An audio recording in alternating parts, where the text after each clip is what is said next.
Hi friends, మీకు ఈ video నచ్చితే లైక్ చేయండి, సబ్స్క్రైబ్ చేయండి. గాయత్రి పాప తిలోత్తమ వల్లభని ఇల్లంతా తిప్పుతూ మూట లాంటి ఒక వస్తువు దగ్గరికి తీసుకువస్తూ ఉంటుంది. ఇక్కడ ఏముంది పాప అని వల్లభ తిలోత్తమ అడుగుతూ ఉంటే అక్కడే సుమన దురంధర స్వామీజీ కూడా అక్కడికి వస్తారు. చెప్పండి పాప, ఇక్కడ ఏముందని అత్తయ్య వాళ్ళు ఇక్కడికి తీసుకువచ్చారు అని సుమన కూడా అడుగుతూ ఉంటే అమ్మ అని గాయత్రి పాప చెబుతూ ఉంటుంది. ఏంటి అమ్మనా? మా అక్క అక్కడ హాల్లో కదా ఉంది, ఇక్కడ ఎందుకు ఉంటుంది అని సుమన అడుగుతూ ఉంటుంది. రే వల్లభ, ఏంటో తీసి చూసు తెలిసిపోతుంది అని అక్కడ మూటలాగా ఉన్నదాన్ని కూడా కుండని వల్లభ తీసేయగానే అక్కడ నయని ఉంటుంది.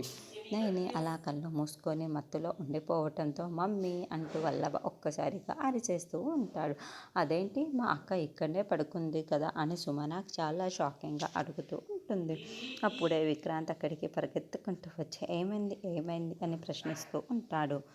మా అక్క చూడండి ఎక్కడ పడుకుందో అని సుమన చూపిస్తూ ఉంటే విక్రాంత్ కూడా చాలా షాకింగ్గా అక్కడ మత్తులో ఉన్న నయనిని చూస్తూ ఉంటాడు.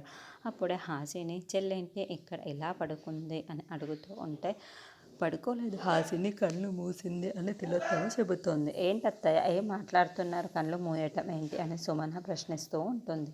నయని అలాంటి విక్రాంత్ దురందరికి ఒక ప్లాన్ చెప్పి ఉంటుంది.